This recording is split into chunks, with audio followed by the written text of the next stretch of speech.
अरिहंतों को नमस्कार, श्री सिद्धों को नमस्कार, आचार्यों को नमस्कार, उपाध्यायों को नमस्कार।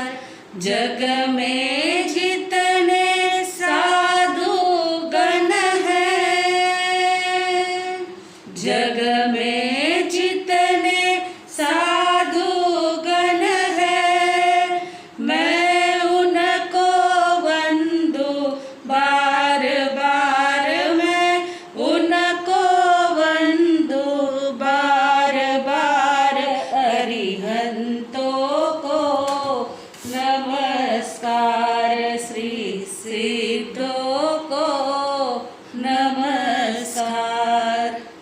ध्यान मूलम गुरुर्मूर्ति, पूजा मूलम गुरुपदम, मंत्रमूलम गुरुर्वाक्यम, मोक्षमूलम गुरुकृपा, मोक्षमूलम गुरुकृपा। अनंत उपकारी पूज्य वरों के चरण कमल में कोटि वंदन। अनंत उपकारी जन जन के आस्था केंद्र आचार्य सम्राट गुरुदेव पूज्य आनंद ऋषि जी महाराज साहब के पावन स्मृति में शतशः अभिवादन। वर्तमान आचार्य डॉक्टर शिवमुनि जी महाराज साहब, युवाचार्य पूज्य महेंद्र ऋषि जी महाराज साहब, प्रवर्तक पूज्य कुंदन ऋषि जी महाराज साहब के चरण कमल में कोटिशः वंदन। तपस्वी रत्न पूज्य किशन मुनि जी महाराज साहब, श्रुत सवीरा प्रखर व्याख्याता गुरनी मैया डॉक्टर पूज्य धर्मशिला जी महाराज जी के पावन स्मृति में शतशः अभिवादन। उपस्थित धर्मप्रेमी भाइयों, करुणामूर्ति माताओं तथा बहनों, हम साधु वंदना में जो 20वीं गाथा है उसके ऊपर विश्लेषण कर रहे हैं। इन अवसर्पिणी काल में 8 राम गया मोक्ष, बलभद्र मुनीश्वर गया 5वें देवलोक। उसमें से 5 बलदेव, वासुदेव और प्रतिवासुदेव के ऊपर हमने संक्षिप्त में विचार किया। अभी छठे जो बलदेव है वे है आनंद, वासुदेव है पुरुष पुंडरी और प्रतिवासुदेव है बलि। हर एक प्रतिवासुदेव को वासुदेव युद्ध में मार देते हैं और जब वासुदेव मर जाते हैं तो बलदेव दीक्षा लेकर के मोक्ष को प्राप्त कर लेते हैं। इसलिए ज़्यादा विश्लेषण न करते हुए ये जो बलदेव आनंद बलदेव है उनके छोटे भाई वासुदेव पुरुष पुंडरीक उनकी शादी हो जाती है और उनका विवाह पद्मावती के साथ में होता है। पद्मावती दिखने में इतनी सुंदर थी कि उसे प्राप्त करने के लिए बलि प्रति वासुदेव युद्ध करते हैं और युद्ध में वह वासुदेव पुरुष पुंडरीक के द्वारा मारे जाते हैं और पुरुष पुंडरीक के द्वारा मृत्यु होने के बाद बलि प्रति वासुदेव की मृत्यु होने के बाद देव घोषणा करते हैं और छठे वासुदेव पुरुष पुंडरीक और बलदेव आनंद इस प्रकार से घोषणा देवता करते हैं। आनंद बलदेव सुमित्र मुनि के पास में संयम अंगीकार करते हैं। उस समय में 18वें अरहनाथ जी तीर्थंकर का शासन चलता है। इसी प्रकार 7वें बलदेव है नंदन बलदेव, जो 19वें मल्लिनाथ भगवान के समय में होते हैं। दत्त वासुदेव होते हैं और प्रहलाद प्रति वासुदेव होते हैं। दत्त वासुदेव के द्वारा प्रहलाद प्रति वासुदेव की मृत्यु हो जाती है और दत्त वासुदेव फिर उसकी मृत्यु होने के बाद नंदन बलदेव संयम अंगीकार कर लेते हैं और उसके बाद में 8वें बलदेव है बलराम, वासुदेव है लक्ष्मण और प्रति वासुदेव है रावण। आपने रामायण में ये सब कुछ देखा हुआ ही है कि लक्ष्मण और राम ये दोनों का प्यार कितना था। ये बलराम यानी राम, बलराम यानी राम और लक्ष्मण ये दोनों ही भाई एक दूसरे को कभी छोड़ते ही नहीं थे। और जब लक्ष्मण की मृत्यु हो जाती है तो राम का कितना प्यार उनके प्रति होता है, यह भी आप सब लोगों ने देखा है।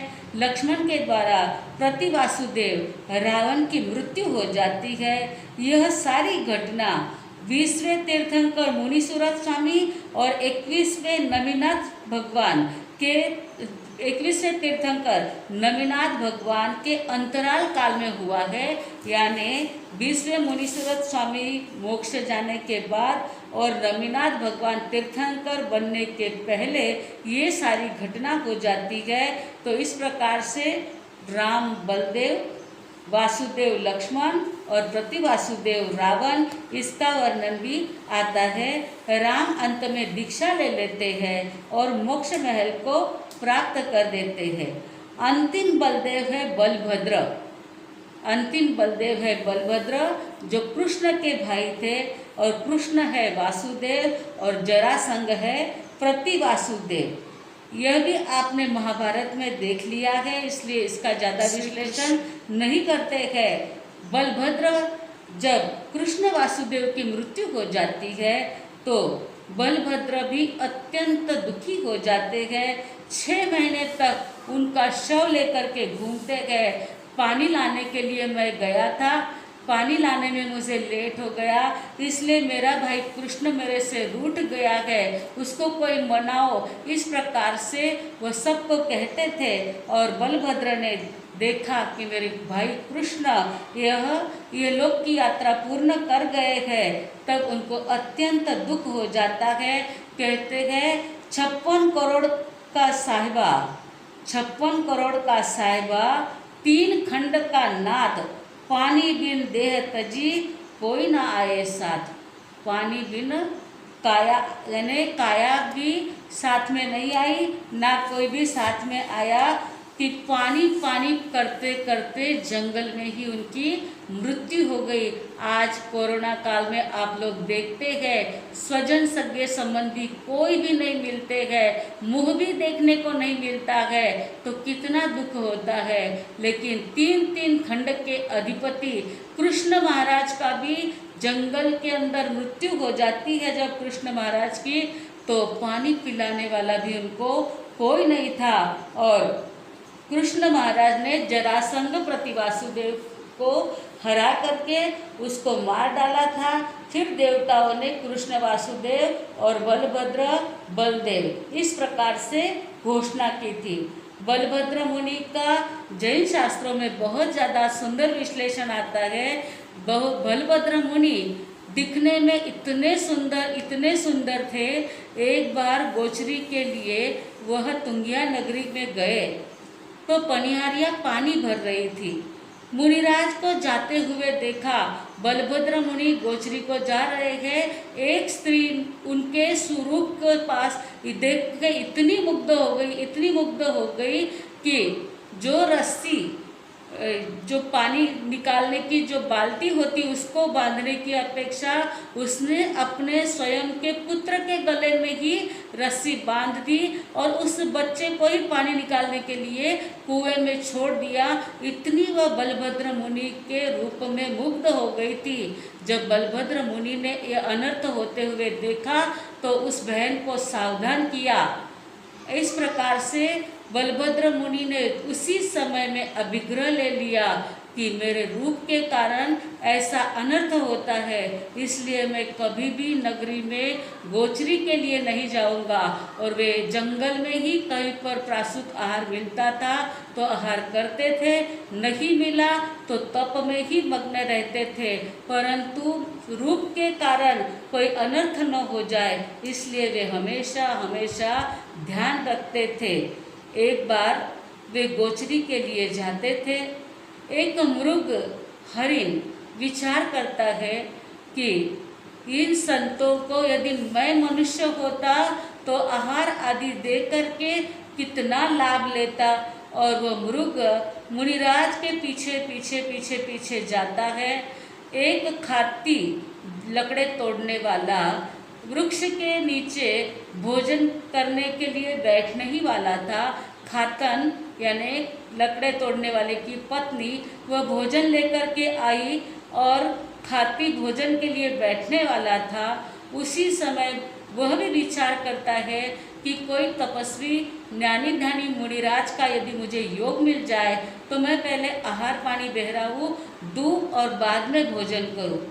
उसी समय ये बलभद्र मुनि वह पधारते हैं और खातन ने जो भोजन लाया है खाती पहले यानी उसको उनको बहराने के लिए भावना भाता है और मृग अनुमोदना करता है। मुनिराज वहाँ पर ही गोचरी करने के लिए वृक्ष के नीचे बैठते हैं।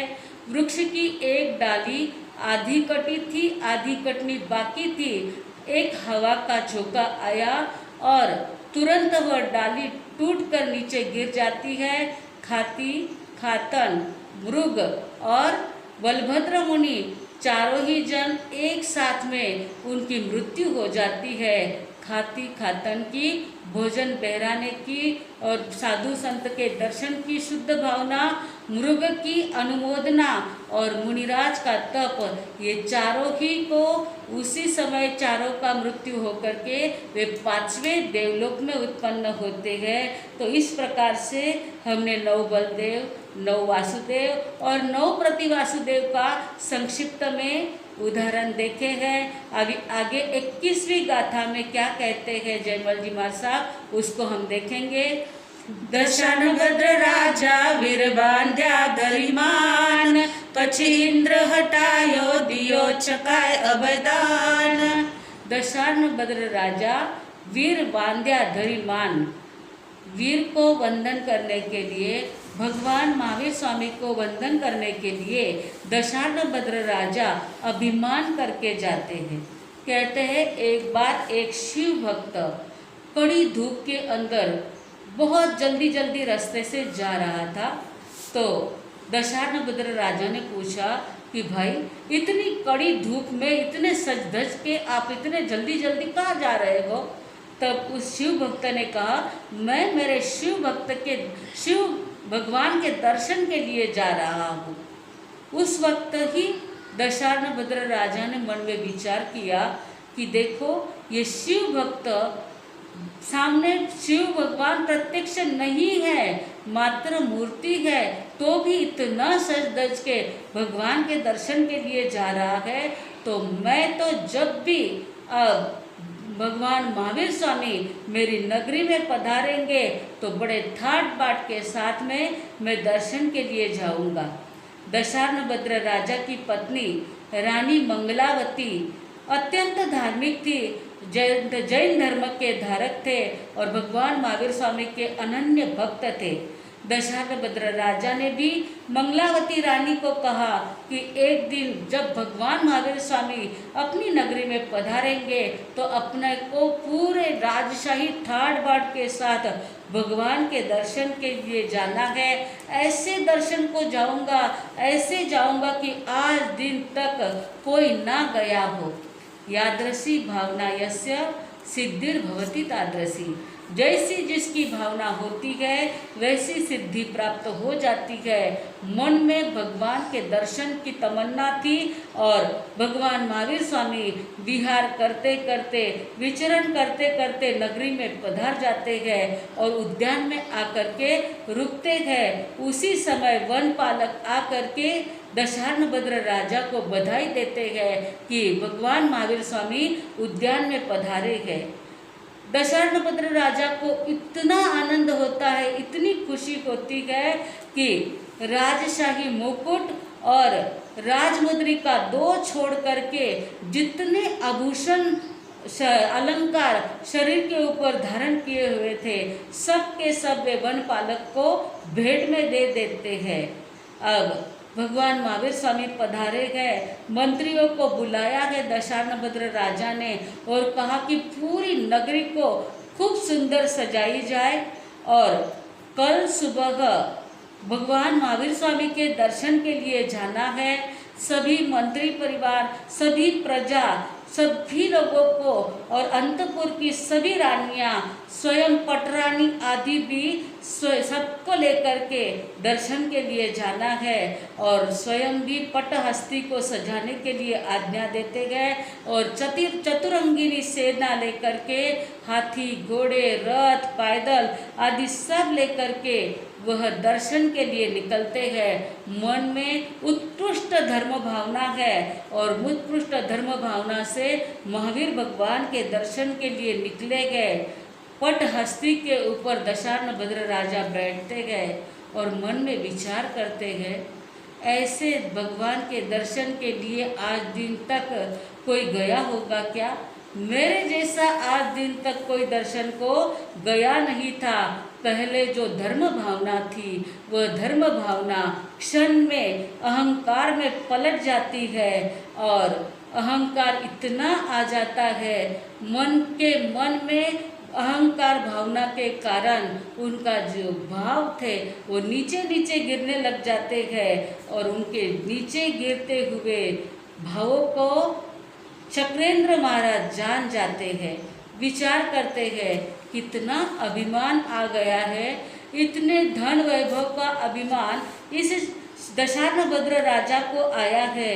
यह धर्म के लिए गर्व करना अयोग्य है। प्रभु भक्ति में अहम का क्या काम है? प्रभु भक्ति करनी है तो नम्र होकर के करनी होती है। बहुत सारे लोग दर्शन को भी आते हैं तो हम हमारे जैसा कोई नहीं, हमने इतना दान दिया, हमने ऐसा किया। भगवान के सामने या संतों के सामने अहम का कोई काम नहीं होता है, उससे दुर्गति में जाना पड़ता है।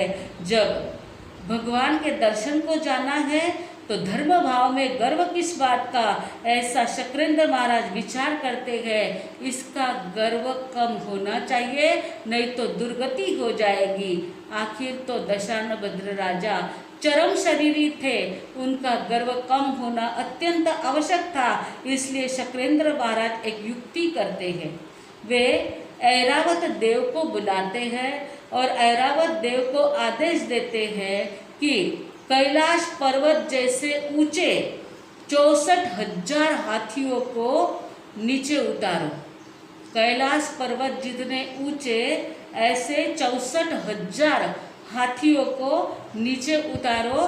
और ऐरावत देवता आज्ञा का पालन करते हैं। देवलोक के देवता के लिए क्या दुर्लभ है, सब कुछ कर सकते हैं। देवलोक के देवता ने 64,000 यानी ऐरावत देव ने 64,000 ऐसे हाथी नीचे उतारे कि एक हाथी को 500 सूंड, एक सूंड पे 8-8 दंत शूल, यानी एक हाथी को 500 सूंड और एक सूंड में 8-8 दंतशूल, एक दंतशूल पर 108 बावड़िया यानी कुएं, एक बावड़ी में 108 कमल, एक कमल को 108 पंखुड़िया और एक पंखुड़ी के ऊपर 32 नाटक करते देवतागण। ऐसा एक हाथी दशानन भद्र राजा की सवारी के आगे उतर रहा है। एक हाथी ही कैलाश पर्वत जितना ऊंचा, तो एक हाथी से ही दशानन भद्र राजा की सारी वैभव संपत्ति एकदम झांकी दिखने लग जाती है, उसका प्रभाव एकदम कम होने लग जाता है। दशानन भद्र राजा देखते हैं कि क्या है, एक करते करते एक के आगे एक के आगे एक, आंखें ही ना पहुंच पाए इतनी लंबी कतार हाथियों की लग जाती है। और देखते ही देखते दशानन भद्र राजा का अहंकार चूर चूर हो जाता है। मन में विचार करता है, अरे मुझे मनुष्य जन्म मिला है, ये शरीर, ये रूप, ये तन, इसका क्या भरोसा है। मैंने बिना कारण अभिमान किया, बस इस अभिमान को अब मुझे छोड़ना है। इस प्रकार चिंतन करते करते वह विचार करते हैं, मनुष्य तन पाकर कभी ना मन में करे अभिमान, दिल में बसा ले भगवान, दिल में बसा ले भगवान। मनुष्य तन पाकर के क्या अभिमान करना, मैं तो भगवान के दर्शन के लिए जा रहा था, इस वैभव का उसमें क्या उपयोग है, मेरे तो दिल में भगवान को बसाना है। तन का भरोसा क्या कब छूट जाएगा, मन का भरोसा क्या कब रूठ जाएगा, इस आत्म को पहचान, दीन दुखियों को कर तू दान, इसी में कहा है तू महान, दिल में बसा ले भगवान। मिट्टी की है काया, पल भर की है माया, जरा सोच ले आत्म, जग में तू क्यों आया, धन यौवन को तू भूल, जगत में सबसे रहो मिलजुल, इसी में कहा है तू महान, दिल में बसा ले भगवान। माँ बाप बहन भाई कोई नहीं तेरा, सब स्वार्थ की माया क्यों कहता है मेरा, तू संयम ले ले महान, इसी को सच्चा धन तू मान, इसी में कहा है तू महान, दिल में बसा ले भगवान। मनुष्य तन पाकर कभी ना मन में करे अभिमान, दिल में बसा ले भगवान, दिल में बसा ले भगवान। ये मनुष्य का तन पाया, ऐश्वर्य कुछ भी साथ में जाने वाला है नहीं, ये सब स्वार्थ की माया है। बस जो भी धन वैभव है उसका तो मुझे त्याग करना है। और वे तुरंत हाथी से दशानन राजा नीचे उतर जाते हैं, वस्त्र अलंकार उतारते हैं और साधु का वेश धारण करके तीर्थंकर परमात्मा श्रवण भगवान महावीर स्वामी के चरणों में जा करके करेली बनते के पाठ से संयम अंगीकार कर लेते हैं। पीछे मुड़ कर भी नहीं देखते हैं कि मेरे राज्य का क्या होगा, अंतपुर का क्या होगा। इतना धन वैभव जो रोड पर रास्ते पे लेकर के आए हैं, पीछे पीछे लेकर के आए हैं, उसका क्या होगा, कुछ भी चिंता ना करते हुए अपने मन को मजबूत बनाते हैं और संयम अंगीकार करते हैं। वो संयम लेने के लिए, त्याग करने के लिए तैयार हो जाते हैं। जो त्याग करते हैं वो कभी किसी से डरते नहीं है। त्याग करने वाले कभी डरते नहीं, हाँ डरते नहीं, जो डरते हैं वो त्याग करते नहीं, जो डरते हैं वो त्याग करते नहीं। जो डरते हैं वो कभी त्याग नहीं कर पाते हैं। जो संसार की ओर देखते रहते हैं उनका त्याग करना अत्यंत मुश्किल होता है। परंतु दशानन राजा ने तो संसार की ओर मुड़ कर भी नहीं देखा, पीछे क्या होगा, राज्य का क्या होगा, कुछ न देखते हुए भगवान के चरणों में जा करके संयम अंगीकार करके संतों के लाइन में जा करके बैठ जाते हैं। इधर इंद्र भगवान शक्रेंद्र महाराज देखते हैं, अरे देखते ही देखते ये दशानन राजा कहाँ चले गए। अवधि ज्ञान से उन्हें पता चल जाता है कि अरे दशार्ण भद्र राजा तो ये सारा वैभव ठाट बाट छोड़ करके भगवान के चरणों में जा करके बैठ गए हैं।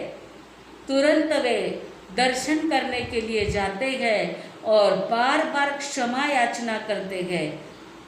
दशार्ण भद्र राजा के चरणों में मस्तक झुकाकर कहते हैं, मुझे क्षमा कर दीजिए, मैं आपको थोड़ा सा धर्म के विषय में गर्व आ गया था, वह गर्व आपको न आए इसलिए मैंने अपने वैभव का प्रदर्शन किया।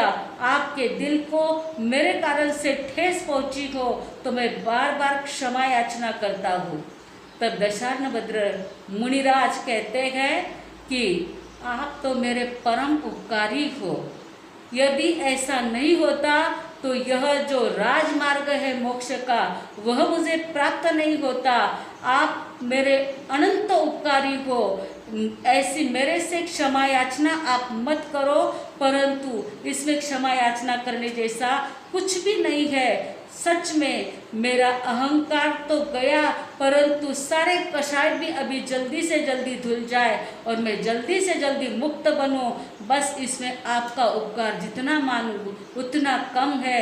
ऐसा कहते कहते शक्रेंद्र भी अपने स्थान पर चले जाते हैं। दशार्ण भद्र राजा भगवान महावीर स्वामी के चरणों में संयम अंगीकार करके अनेक वर्षों तक संयम का पालन करते गए और केवल ज्ञान, केवल दर्शन प्राप्त करके मोक्ष महल को प्राप्त कर लेते हैं। किसी के भी मन में किसी भी बात का थोड़ा सा भी अहंकार रहेगा तो वह अहंकार नीच गति में ले जाने वाला होता है, नीच गोत्र का बंध करता है। इसलिए किसी भी प्रकार का गर्व न करते हुए दिल में भगवान को बैठाना है। दिल में बसा ले भगवान, हमारे दिल में भगवान बस जाएंगे तो हम भी एक न एक दिन दशार्ण भद्र राजा की तरह मोक्ष मंजिल को प्राप्त करेंगे। बोलो महावीर स्वामी भगवान की जय।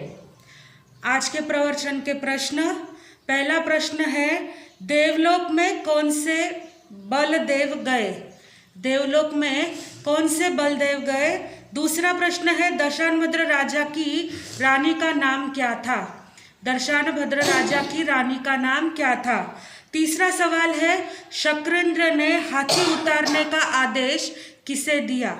शक्रेंद्र ने हाथी उतारने का आदेश किसे दिया? ये 3 सवाल रोजाना की तरह ही आपको सॉल्व करके सबमिट करने हैं। आज के सामूहिक पचकान, भोजन के पहले 5 नौकार मंत्र गिनना, भूल जाओ तो 11 नौकार मंत्र दिन भर में कभी भी गिन लेना। और एक नियम, होटल का खाना खाना नहीं, न होटल में जाकर और ना ही पार्सल मंगाकर होटल का खाना खाना नहीं।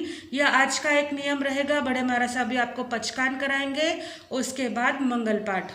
भोजन के पहले 5-5 नौकार मंत्र गिनना, भूल जाओ तो 11 नौकार मंत्र दिन भर में कभी भी गिन लेना।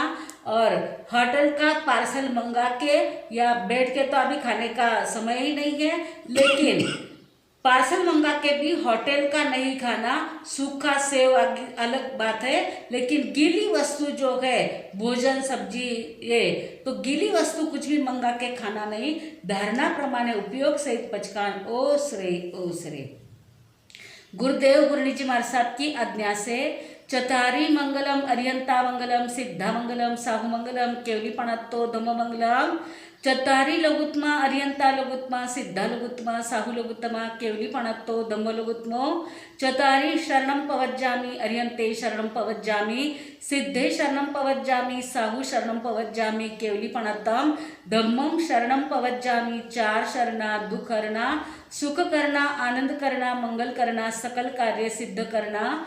और शरणों को जो भवि प्राणी आदरे तो अक्षय अविचल पद होए। बोलो भगवान महावीर स्वामी की जय।